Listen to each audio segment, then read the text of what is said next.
Today is the long-awaited day of Steve's engagement party. Since Steve doesn't have parents, I, his grandmother, will be attending in their place. Thinking about the people who are going to become family, I can't help but feel a bit nervous. However, despite my worries, the engagement party went smoothly. Steve's fiancée, Nancy's parents were both smiling and conversing with Steve. Amidst all this, Nancy suddenly spoke to me. So it's true that Steve was raised by his grandma. Oh yes, didn't Steve tell you? He did. I just thought, no way. Nancy stared at me intently, as if assessing me again. Her mother, looking very much like Nancy, gave me the same scrutinizing look. Then she glanced at my classic dress and giggled. Well, it's about time for dinner. The table was filling up with luxurious dishes that I don't usually eat. However, in front of me was just a small plate of pickles with no fork. What is the meaning of this? I felt as if I had been hit over the head. When I asked, my voice trembling, Nancy's mother giggled and said, It's quite the meal for a poor pensioner, isn't it? Why did I have to endure such words? Do they understand how rude they are being? Are these the people I'm supposed to become family with? My thoughts were swirling with anger, sadness, and frustration, and I couldn't say a word. Then Steve, who was sitting next to me, stood up silently and said in a terrifyingly low voice, That's enough. Let's go home, Grandma. I'll take you back to your high-rise condo. What? A high-rise condo? Ignoring Nancy's high-pitched voice, Steve continued, Grandma doesn't deserve to be treated so rudely. Because Grandma is. My name is Katherine Johnson. After living a busy life, I suddenly found myself 64 years old. Now, I enjoy my remaining years while holding a design class for children once a week. My daughter Diana has become independent, and I now have a lovely grandson named Steve. I've become a full-fledged grandma. With a shopping bag in one hand, I headed to my favorite fruit store with a light step. When I showed up at the fruit store, the owner immediately noticed me and greeted me cheerfully. Hello, Catherine. You're in a good mood today. Oh, you can tell?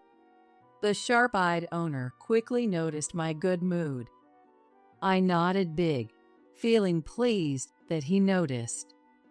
Actually, Diana and her family, including my grandson Steve, are coming to visit. And today is also Diana's wedding anniversary. After losing my husband early, I always looked forward to Diana occasionally sending me photos of Steve and visiting with him. Diana values not only messaging on her phone, but also writing letters by hand, sending them during the seasons and travels. A few weeks ago, she sent me a card from a family trip to a spa, mentioning they would visit for their anniversary. It's wonderful they're coming to visit on such a special day. That's great. By the way, the new cake shop in the neighborhood has the perfect cakes for celebrations. The owner was moved, as if it were his own family, showing me the town magazine with the cake shop advertisement. While the cake shop looked stylish and new, I shook my head in response. No, I thought I'd bake something myself. I came to buy the ingredients today. Since Diana's family was coming to visit for their special anniversary, I wanted to do something special to welcome them. I wanted them to have a wonderful anniversary. When I conveyed my feelings, the owner was so moved that he gave me a small discount on the fruit, calling it an anniversary discount. Then I went home, baked a cake, and eagerly waited for the three of them to arrive. As the sun set and the sky grew dark, I began to feel anxious. They're late.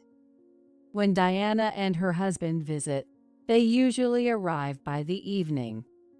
Diana is always diligent about letting me know if they're going to be late. It's strange not to hear from her this late at night. Could something have happened? As the night deepened, my anxiety grew. I couldn't bring myself to eat dinner alone when suddenly my smartphone rang loudly. I picked it up and saw it was Diana's number. I breathed a sigh of relief and answered the call. However, the voice on the other end was not Diana's but a calm male voice.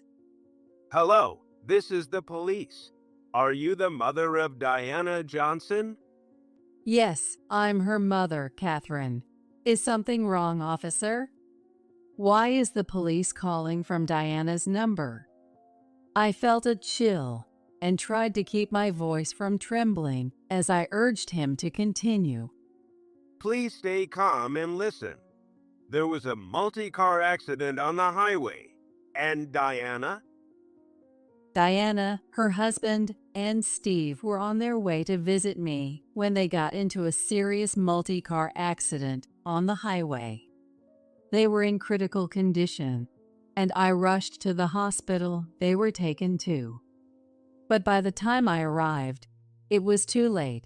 Diana and her husband had already passed away. Steve.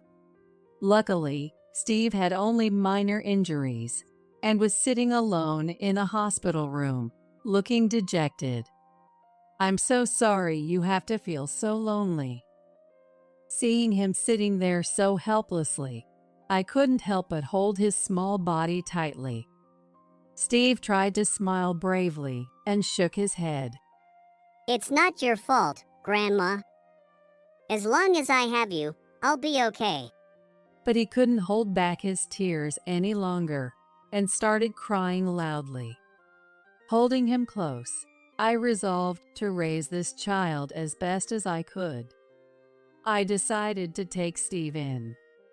I didn't think I could replace his parents, but I vowed to do my best to ensure he could choose any path in the future. So I cut back on unnecessary expenses. I stopped buying new books and trendy clothes. Luxury furnishings and branded items were out of the question. However, for Steve's growth, I spared no expense on tuition and living expenses. Even so, sometimes doubts would creep into my mind. I chose to raise Steve, but was I really the right person for it? If only Diana's family hadn't planned to visit me on their anniversary. If only I had told them to leave me alone and let them enjoy themselves together when I got the card. Even though I knew it was useless to think this way, I occasionally felt overwhelmed by guilt. Losing his parents at a young age must have left a deep scar on Steve's heart. He might even get teased at school. Worried, I decided to attend Steve's school Parents' Day to see how he was doing. Apparently, Steve, with his kind nature, is quite popular in his class. As soon as recess started, Steve was quickly surrounded by his classmates.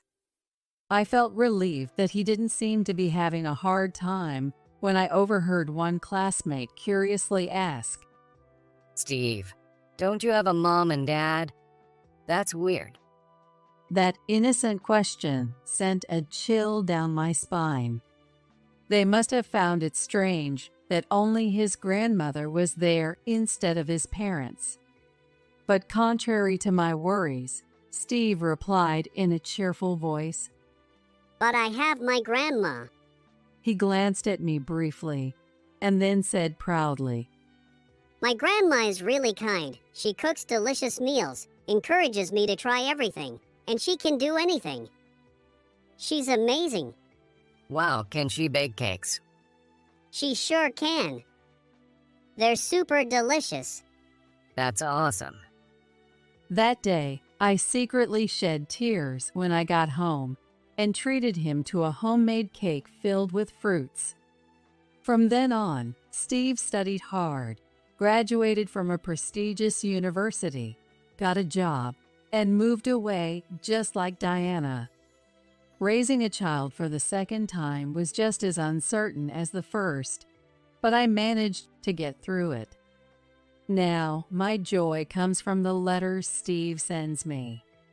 He must have watched Diana writing letters because Steve has always been diligent about writing, sending me letters on my birthday and other occasions. This habit continues to this day. Oh, a letter from Steve. One day, I opened the mailbox as usual and found a letter from Steve. I hurried back home, excitedly opened the envelope, and read the letter. Besides the usual updates, he mentioned he had a fiancée. Her name is Nancy Simpson, a cheerful colleague from his workplace. He finally found someone special. He also wrote that they were thinking of getting married and wanted to meet me. Nancy wanted to invite me to a restaurant. Feeling tears well up as I read about Steve's growth, I circled the date on the calendar in red. Because I was looking forward to it so much, the promised day arrived quickly. The designated restaurant was quite upscale, so I decided to wear a formal dress for the first time in a while. As I sat and waited, Steve soon arrived with a woman. Looking up at the grown-up Steve, my heart was filled with joy and pride. Long time no see, Grandma. How have you been? Of course, I've been well. It's good to see you looking well too, Steve. As I mentioned in my letter, let me formally introduce you. This is my fiancée, Nancy Simpson. Nice to meet you. I'm Nancy Simpson. Nancy sincerely greeted me. Nice to meet you too. I'm Steve's grandmother, Catherine. I followed her example and greeted her. Then I thought I heard a soft chuckle from Nancy. Curious, I looked up to see her staring at me intently. That scrutinizing look lasted only a moment before she flashed a friendly smile. I'm so happy to finally meet you. Steve talks about you all the time. I've always been curious. Hey, stop it. It's embarrassing. It's true, though. Watching the two of them laugh together, I decided to dismiss the discomfort I felt earlier as my imagination. It was clear they had a good relationship. Steve, who had gained various experiences in the workplace, chose Nancy himself. I had no reason to worry. The dinner went smoothly. As Steve had said, Nancy was cheerful and a great conversationalist. It seemed she worked in sales at a clothing store, and although she was in a different department, she and Steve often had lunch together. Spending time together, they gradually grew closer. Hearing about their beginning and stories from work was so enjoyable. When caught up in the bittersweet tales, laughing like a teenager and savoring the food, Steve eventually stood up with a hint of embarrassment. I'll be right back. Just need to use the restroom. As soon as Steve left, Nancy suddenly spoke in a blunt tone, completely different from before. So it's true that Steve was raised by his grandma. Oh, yes. Didn't Steve tell you? He did. I just thought, no way. Nancy stared at me again with that appraising look. I had made sure to follow the dress code, but I wondered if there was something off. It seemed to me that Nancy was disappointed by my modest dress. But don't worry. I can love Steve no matter what his flaws are, and I'll take good care of you in your old age too, Catherine. What? I felt like she had just said something very rude. While I was still stunned, Steve returned with a cheerful, "I'm back." Nancy quickly put on her friendly smile again, acting like nothing had happened. Is Nancy really the right person for Steve? I felt a bit uneasy, but I didn't know everything about Nancy. I didn't want to dismiss the person Steve chose, so I swallowed my anxiety. The wedding preparations progressed smoothly. And before I knew it, today is finally the day of the engagement party. Since Steve's parents had passed away, I was naturally attending in their place. Nancy's family had booked a luxury hotel for the occasion, saying it was a special day. Apparently, they had known the hotel manager for a long time, and he was happy to accommodate the engagement party. Thinking about the people who would become my family made me a bit nervous. Also, I had only met Nancy that one time at the restaurant, and the unease I felt then was still stuck in my throat like a bone. But despite my worries, the engagement party went off without a hitch. Both of Nancy's parents were cheerfully chatting with Steve. We've heard a lot about you from Nancy. Yes, she says you're doing an excellent job at work. I hear you're even up for a promotion next year. Oh no, I still have a long way to go. Steve responded modestly, looking a bit embarrassed. Just as Nancy came to greet me, Steve must have gone to greet Nancy's parents. It seemed they liked him, and I felt relieved. Don't be so modest. Someday, you might even contract with our company. Oh, your company? Didn't I mention it? My father runs an apparel shop. He is even contracted with famous designers from Paris and other top designers worldwide. Well, hey, Nancy, this isn't the time to boast. Oh, sorry. I just got carried away. Apparently, Nancy's father's company had quite a reputation in the fashion industry. He handed me a business card, but I didn't recognize the company name. However, I probably only knew the tip of the iceberg. I didn't think much of it and placed the card on the table. So, it seems everyone here has experience in the fashion industry. Steve's workplace was also related to fashion. Additionally, all of Nancy's family members were involved in running apparel shops. I was thrilled to find such a common ground that could liven up the conversation. Everyone, including you, Catherine?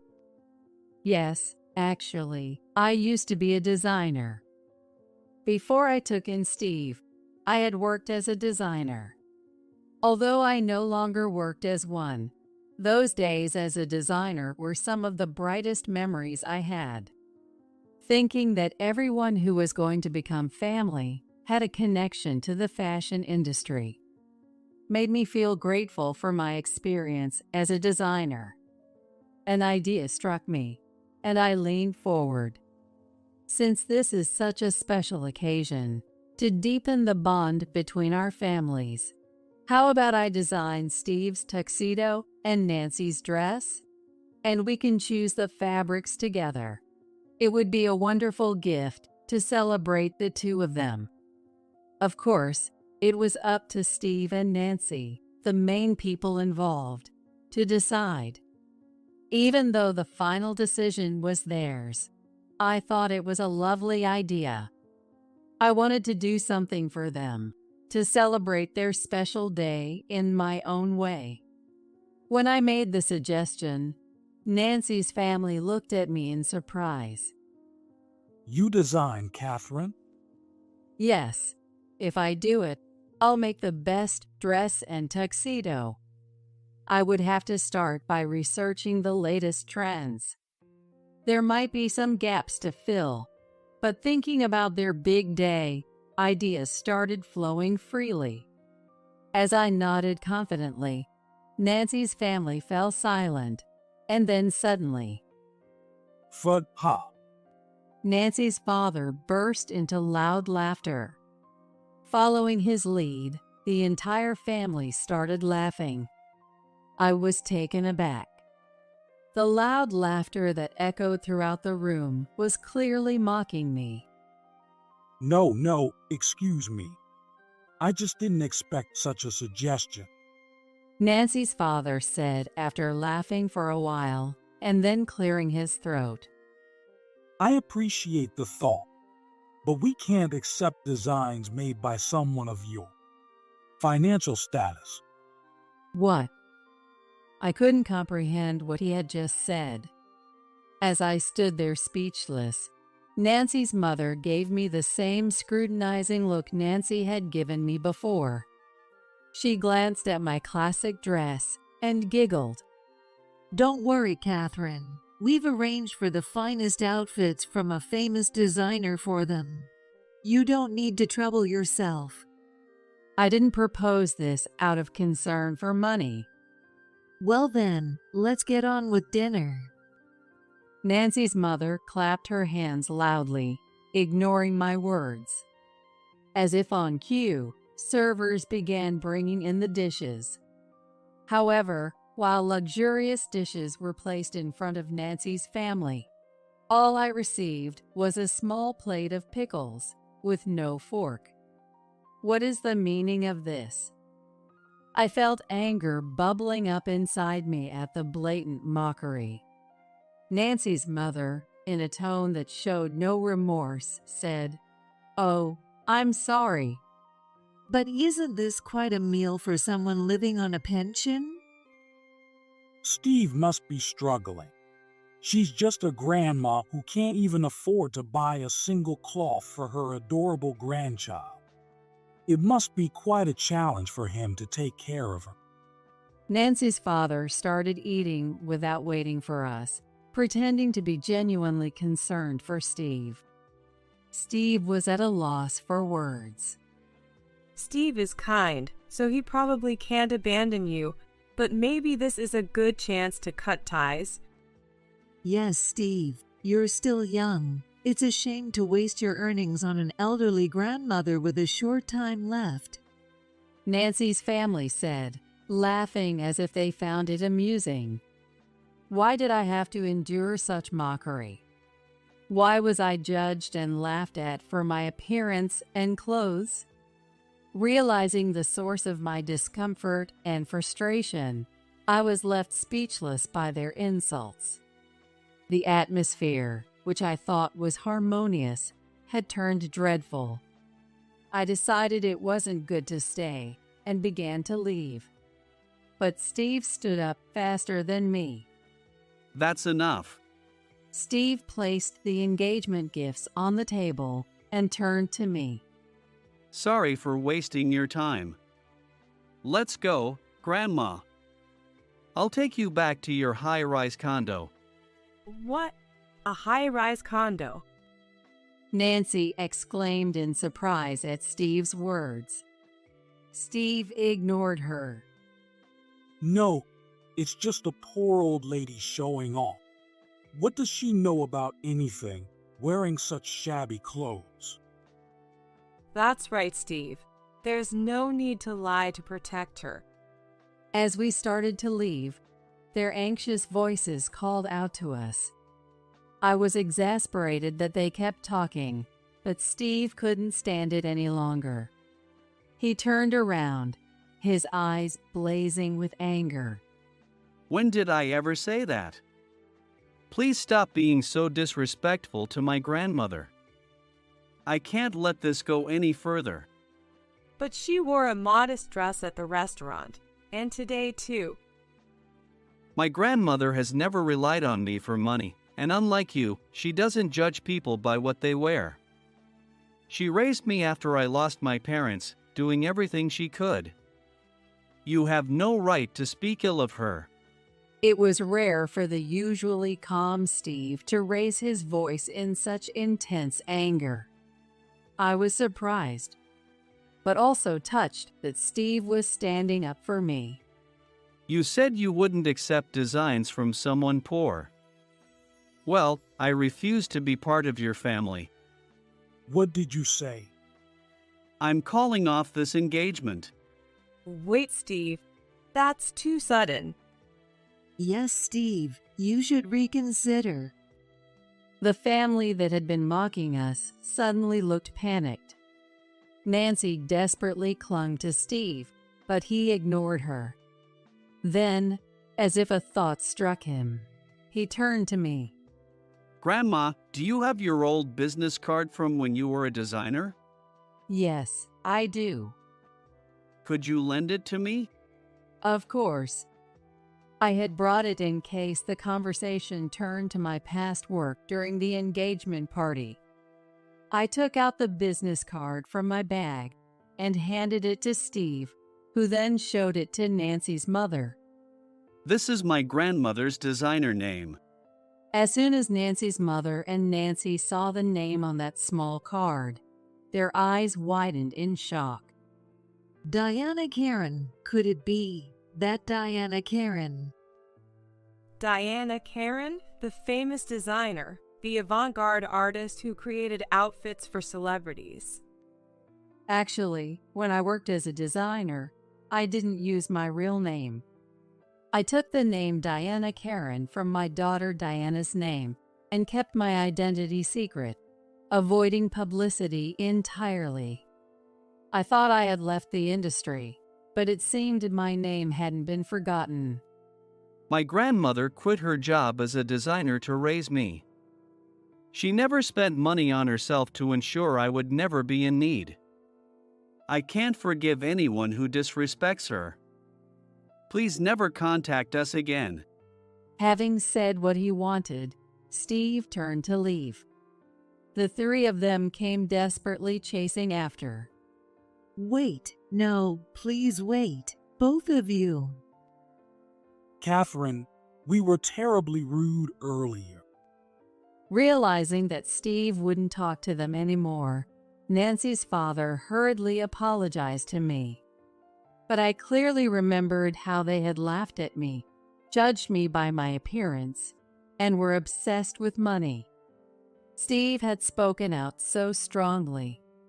I knew I had to confront my feelings too, so I firmly said to the three of them, I also oppose my beloved grandson becoming part of your family. Catherine, Steve. Thus, our engagement party ended in a complete mess. However, neither Steve nor I had any regrets. Steve was initially downcast, feeling betrayed by Nancy, but he eventually realized it was better to know her true nature before marriage. Afterward, Nancy spread rumors at work, claiming I was the victim of Steve suddenly calling off the engagement. But thanks to Steve's sincere explanation and Nancy's reputation, the misunderstanding didn't spread and soon died down. Despite everything, Nancy still played the victim, saying, I lost the chance to boast about having a wedding dress designed by the legendary designer. People around her were exasperated by her behavior, and she eventually had to resign. Steve wrote to tell me that he had regained his peaceful daily life. However, I still had a minor issue on my end. That was, Catherine, we're so sorry. Please forgive our rudeness. We deeply regret our actions, please. Nancy's family frequently showed up at my home, begging for forgiveness. I wondered how they got my address, but figured they might have asked Steve. It wasn't Steve's fault, but I was frustrated that they kept coming despite the matter being settled between us. I shook my head at the camera on the intercom. No, what's been said can't be unsaid. Not only had Nancy resigned, but her father's company was also struggling. The reason was that word had spread about them insulting the famous designer Diana Karen. One of the renowned designers contracted with Nancy's father's company happened to be my former student. When she heard about the incident, she was furious and promptly withdrew her products. And apologizing for money doesn't mean anything to me. If you persist, I'll call the police. I calmly warned them, but the three of them wouldn't stop barging into the high-rise condo. Eventually, complaints from neighbors led to the police issuing a strict warning to them. One day, as life began to return to normal, I received a call from one of my former students. She was the one who had been contracted with Nancy's father's company. It seemed she wanted me to help her with some work now that I've raised Steve to adulthood, if I had time. Maybe it's not a bad idea to return to designing, I thought. I immediately agreed to her request. And when I went to discuss the future work, it turned out to be at the company where Steve worked. Long time no see, Catherine. Thank you for joining the project. It's been a while. I thought it would be a good change of pace. With you, Catherine, we're unbeatable. Apparently, my student had started a new contract with Steve's company. It must be fate. With renewed determination, I returned to the fashion industry, creating new memories with my beloved student. And as for the growing closeness between my student and Steve, that's a story for another